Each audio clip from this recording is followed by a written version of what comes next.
Because when you're a kid, when somebody's rough and gruff, you get the impression they're just born mean. And this is where I form that opinion, because I can recall Ida one day saying, "Will, take Brud," which is what she used to call me. Oh, my family called me Brud. "Take Brud out in the barn and get us a chicken," she said, "for Sunday dinner." Well, Will was hauling out the ashes from the coal stove there, and he'd start swearing, swear like a bad God. You know, I said, "All right, Jesus Christ Almighty. Can't seem to get enough things done around here." So he grabbed me by the arm and yanked me, right, and hauled me out to the barn out there. Walked in, he picked up his hatchet, went over and grabbed this goddamn big chicken right by the feet, threw him over the block, snapped his head off, and I was petrified. I'd never seen anything killed or die in my life. And this goddamn chicken flew all over that barn with blood flying everywhere, bouncing off the walls. I dove behind the chopping block to hide because I was so petrified, and there was that head still sitting there throbbing. And Jesus, I said, this man has to be the meanest son of a bitch that God ever created, you know. How old were you? I was probably 8 or 9 at the time. Just a little shaver. And then he grabbed the chicken after he died and dunked it in the hot water and started ripping out the feathers and swearing the whole time he was doing it. Jesus, I thought, why do I have to be exposed to this guy, you know? Why can't I go in and talk to my Aunt Ida and just have a cup of tea with her or something? And Will lived there till he died, and I'm not sure what year he died. You said he was, I remember what you saying, he was a kind of a playboy or something, or was it something? He had a, it was his brother, Jim Cushing. He had a brother by the name of Jim Cushing that lived down somewhere in the Marblehead, Massachusetts area. And I only met him a couple times, but he used to drive up to Maine in his big white Cadillac. I guess he had, whether he had money or not, I'm not sure. But he'd always get out of his car with a suit, you know, a stick pin in his tie. Ida was always trying to tame Jim, you know. And, he was quite a character. I mean, the guy was a likable guy, a typical playboy. And she was always trying to tame him down, and she'd give him, you know, these lectures about not going out on the town and breaking any hearts and stuff like that. Jim was, I will see you later, I got something lined up, and he'd take off in his big white Cadillac and get out of town, and God knows what he did, you know. I was just a youngster at the time, but they never made mention of him too much, you know. And she was always making excuses for him, to me. You know, don't pay attention much to Uncle Jim, you know, because he doesn't get up this way very often. Likes to go around and visit, you know. But I never heard from him again. You know, I never heard what happened to him, or if he died or what, but I know that he was a brother to my grandmother. It's interesting that your grandma was this way, everyone else was kind of over the map. Yeah.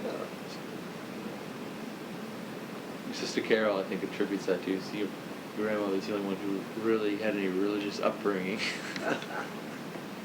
She must have displayed it more. She had probably followed all the rules and regulations very strictly. Yeah.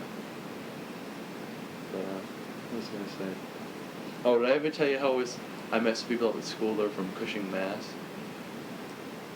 I mean, not Cushing, Hingham. Hingham's where the Cushings are from, according to everyone in the family. Oh, yeah. And there were some girls in my floor. One of them was wearing a Hingham sweatshirt from Massachusetts. Yeah. So there's still some Cushings down there? He said, oh yeah, a bunch of wasps, she said. Wasps? Yeah, well, the story was, according to Sister Carol, that your grandmother's dad was Protestant. He was supposed to convert. He was supposed to raise the kids Catholic when he welched on the deal. Brought them all up as Baptists. Huh? Well, I don't think they had any religious upbringing except your grandmother and Sister Carol said, well, that's why her faith was so strong. She said, 'cause she had to fight for her faith. I'm sure too. But you know, I can see now when you talking about some of these things, some of the traits that my own father and child, going to mass during Lent is extremely important. Also, it's very important that his sons attended with him. You know, I recall him getting me up every morning during Lent and walking from Willow Street to St. Bernard's on Park Street, colder than the son of a gun.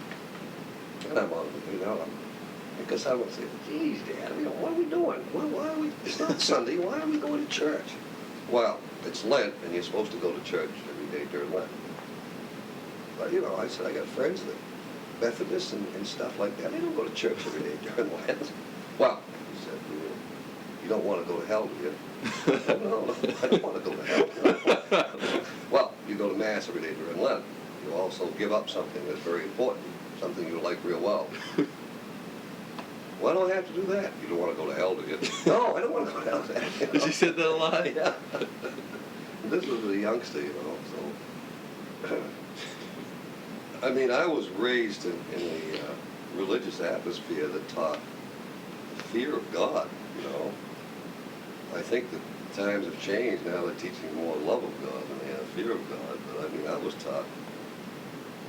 I felt guilty about feeling guilty about feeling guilty about feeling guilty. You know what I mean? Everything I did, I felt guilty about. Jesus, it was awful. You know, because we didn't have the privilege of Catholic schools, but we had what we call our religious instruction classes, CCD, which the nuns gave, and the Franciscan nuns taught. They also taught fear of God. In those days, this was in the 40s. I mean, you know, this is when we fasted after midnight in order to go to Mass and receive communion on Sunday. You had to fast after midnight. If it was 1 minute past midnight and you took a drink of water, man, you just screwed up your whole confession that Saturday night. It was gone. You had to wait another week to go confess that. You know, I mean, that's how tight it was.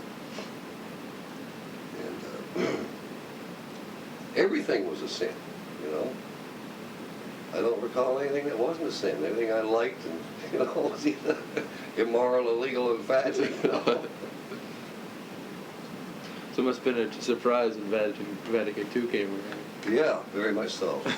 But, you know, as you get older, common sense has to dictate, you know, the way you feel about things. And certainly some of my ideas that were formed very, very early eventually changed, but this was later in life. You know, I was very much of a straight-laced Roman Catholic right up through high school and my 4 years in the Air Force and my first 5 years of marriage.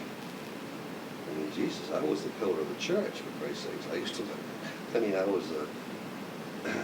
I can recall when after we were married, I was a member of the Legion of Mary.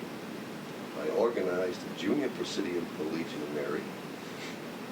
I was president of the Holy Name Society at Holy Cross Catholic Church. You know, I was coaching their basketball team. I was an usher. I was instrumental in forming the Father, Son, all the boy groups. Geez, you know, it was unbelievable the things that I was doing. And all of a sudden, one night I looked at my watch and I was sitting there thinking, I've got 5 children at home and I never see them. Because I was so involved with all these. On Sundays I was away at these meetings to do the Legion of Mary, and I was always going out in the field and doing charitable work. Not that these organizations, you know, were bad. I mean, I loved what they did for me. Not what I did for them, but what they did for me. But I had to make a decision pretty quick. I either had to stay home and watch my children grow up and be a father to them, or become a priest, you know. So I went in and talked to the pastor about it, and we agreed that I really ought to lay off a little bit. then again, he wanted me to continue this, and this. Yeah. So I just said, well, Father, I'm going to have to make a decision here. I will coach the school basketball team, but that's it. So that's when I drew the line right there and started doing a little bit of independent thinking on my own, and having to make some changes that were very hard to do. I felt guilty about a lot of those, and as I can recall, that's when I started drinking. This is when I started feeling so guilty about all these things that I gave up in the church. Perhaps that if I knew then what I knew now about my personality, then I probably would have recognized the symptoms.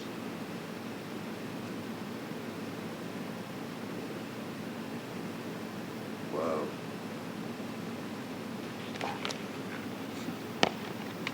I'm still, I still go to Mass today. And very much have my own comfortable relationship, what I call it, with God, as I see it. I don't disallow everything the church teaches, but I am very,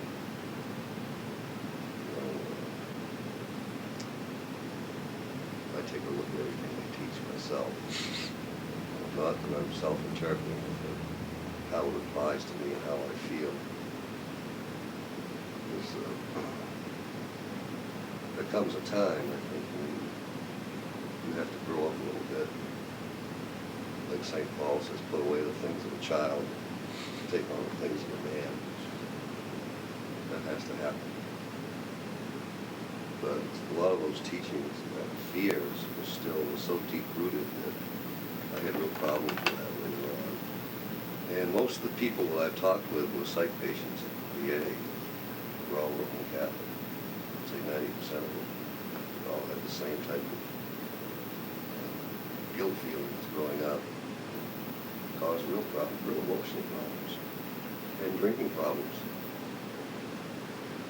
So I did a little survey when I first started working at Togus about how many people that were entered into the alcohol treatment program were Roman Catholic. And the figure was pretty interesting. It was like 75%. Either French or Irish. So I says, well, that tells me something. No Italians yet? Oh, you very seldom see an Italian alcoholic or a Jewish alcoholic. Very seldom. Mainly because they grow up with a healthy outlook on alcohol in their families. Wine, for instance, has always been part of their family. It was never abused. It was always used. Nowadays, it was never abused. I very seldom in all the years I spent in AA, I met one Jewish alcoholic. Never seen a Jewish or Italian alcoholic. Very seldom.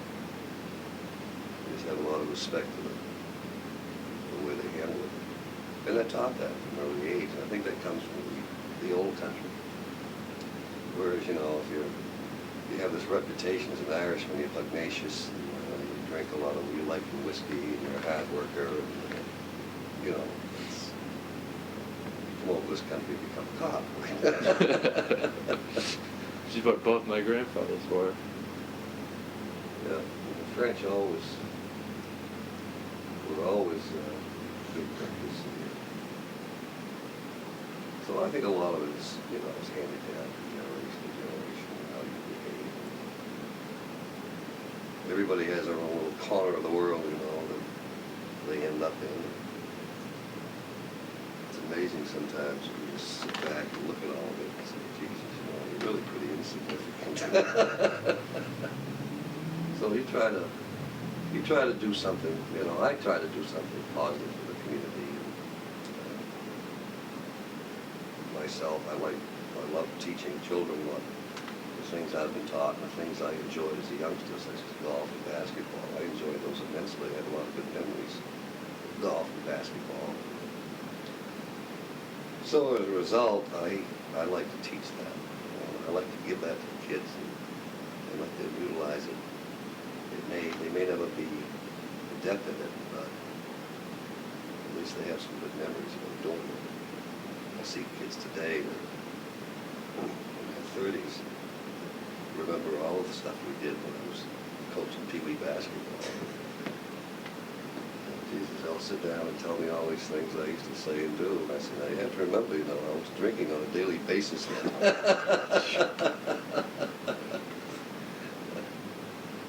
But most of the things were pretty positive, you know. Now I'm doing the things that I really enjoy doing, and I feel like I'm doing them very well, such as running this golf program in the summers and teaching, making some pretty good friends along the way. Know that I feel like deep down inside I'm probably doing all the things that maybe my father wanted to do, but never had the opportunity to really do it the way he wanted to because of his addiction. He slowed that process down. Coaching basketball, for instance, I enjoy it. I enjoy giving them a system, watching them work on this system, perfecting it. There's a lot of self-satisfaction in that, especially when they're winning. That's great. I had a bunch of girls last year, and my God, I said, there's no way these girls are going to be. These ones right here? Yeah. They ended up 7-7, so they did pretty well. This group I have this year is very talented. They're like 5-1. I don't think they'll lose another game the rest of the season. See anybody beat them.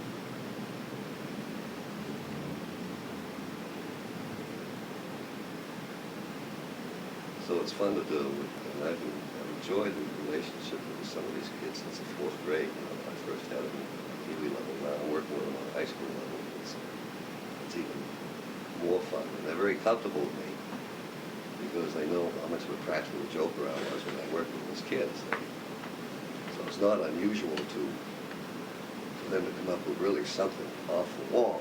You know, we were getting ready to play a game at the high school the other night. The place was packed with people. Right? So we get in the huddle, hands are all piled up. The girls are saying, well, the kid said, this is our first year at high school, man. Now, what do we say? Let's go, Tigers. I said, no. What do you think we're going to say? She says, we're going to say, up that binky with a chocolate Twinkie, right? I said, you got it. And all of a sudden, these 5 girls started roaring, you know, the athletic professors glaring down at me, and the team's out on the floor waiting for them to come out, right? And these girls are in hysterics. Okay? And I said, what is he saying to these guys? Later was there. I said, what is he saying to these kids, you know? So, I mean, they remember all these things when we were little, you know. So it's not unusual on the bus. I can remember one girl on the bus coming down to the front of the bus and said, you know, I mean, it's like she's like my own daughter, you know. He's the bus driver. He's driving, and I'm talking to him. And she comes down with her tasteless jokes. Puts her feet up, right? Hey, Dan, she says, listen to this one. Well, she read off this joke, and it was so gross. That's all I could say. The bus driver almost went off the road. I said, Wendy, go to the back of the bus and sit down. My God, he says, and I've got a daughter that age, he says. I said, well, I'm pretty well used to that. I said, these kids have been telling me jokes ever since they've been old enough to walk, so nothing surprises me. So I'll go back and I'll tell them some jokes and all those, like she was telling, but you know, we share a lot of stuff on the bus, and they get a kick out of it. They love it. We really kind of formed a little esprit de corps that we really needed. You know. So that's why, you know, they're pretty comfortable with me as far as personality-wise. When they play ball, it shows too. My philosophy is that if you make a mistake, I won't take you out. If you keep making that mistake, you make it over and over and over until you learn to do it right, and I'll take you out.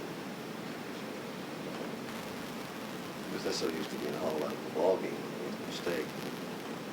When they make a mistake, they look at me and I say, do it again, and keep doing it until you get it right. I use that philosophy and that approach. It works. It's interesting. Oh, have you seen this yet? I don't know if I brought this up. Oh my God,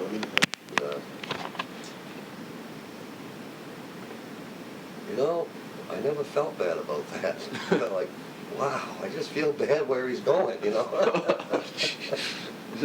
Well, gee. I don't know if anybody else, you know, other members of the family must recall sometimes when Will must have been happy about something, you know. But I don't ever recall ever seeing the man laugh as much time as I spent with him. And as long as I knew him, I don't ever remember him laughing at anything. You know, it was always bitching and complaining and raving and swearing.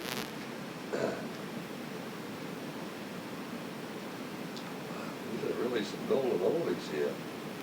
Yeah, I don't know who had the camera, but that's pretty good. And there's some other, a lot of assorted ones. Boy, he's a great man. And Uncle Bill used to keep a grain barrel out all he wanted. He kept his hat full of grain all the time. I don't know what animal he fed with his grain, but maybe the pig. My dad said one day he picked up gold dust because the grain barrel had about 4 or 5 rats in it. I said, this cat was a hell of a fighter. He said, he got one of his brothers to help him, but he took the top off and drove the cat in, put the top on, and sat on the barrel while his cat went at it with those 5 rats in there. And he said, you've never heard a ruckus like that in your life. He said, Jesus, he said, that went on. He said, God knows how long. He says, finally, early on, quiet it down, right? He picks the top up, and all the damn rats are dead, and there's old gold dust laying there, just worn right to a frazzle. She took on all 5 of those rats and killed them all. And I guess she got chewed to hell for that. This was his dad's idea. This was my father's idea. Oh, your father's idea. And it was his father's cat, his father's pride and joy. You know? I said, geez, what a horrible thing to do. I mean, You know, look at that picture. I think that's the car in the picture. Oh, yeah. There's been conflicting stories. People say, well, they didn't have a car. Other people said they did. Oh, Edna said they did. Yeah. She said, well, what would happen? Well, when I pinned her down about this grandfather John's drinking, she said that they'd go out, the girls would go out in the car. In the car? Yeah. And they would look for this dog Mm-hmm. that my grandfather had, that always was with my grandfather, never left his side. I forget the dog's name. Edna told me the dog's name. But wherever they found the dog, they found my grandfather. Well, I asked Auntie Pat about that. Oh, Auntie Pat and Auntie Ag. I didn't mention about the drinking, but I just asked the dog, and they backed it up too. Oh, yeah? Supposedly the story was that it wasn't. Might have been, yeah. They said the dog would be waiting for him outside the post office when he'd come out and follow him home and stuff. So they used to drive around in the car and they'd find him in a horizontal position. And they'd put him in the car and take him home. They must have been, I mean, for a large family, they must be doing pretty well if they had a car. I'm sure because, he was, postmaster. That must have been a fairly good paying job in those days. They certainly couldn't have been hurting, except that they may have been hurting when my grandfather was gambling. He was a member of the Owls Club. And he used to get out on payday, and a lot of times they'd tell me to play poker from Friday night and get back to work till Tuesday morning. So, How do you think he managed to keep the job? I'm not sure. My mom used to think he couldn't have been that bad if he held the job. Yeah. Well, I guess he was well liked in the community. Certainly. He'd have to be. Well, that's the newspaper article I showed. And he was probably fairly discreet about his gambling, like a lot of people might be. Today, I see a lot of people who are very discreet about their gambling. And I'm sure he must have been. However, I always wondered why Uncle Bill always accepted the role of the responsible child in that family because he went to work for the telephone company right after high school.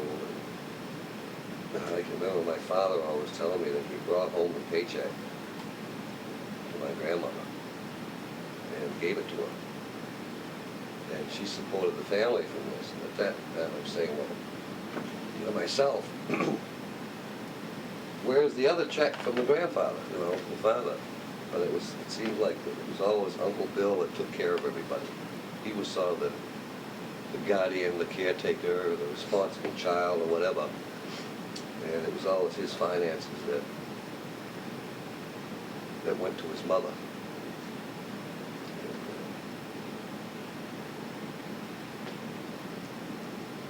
I saw this trait all the way through until Bill's death. You know, he was a very, very charitable person. I can recall one time I was in the hospital and he'd come over Sunday afternoon and drop off a big pork roast or something and say the kids would have something to eat. That type of thing.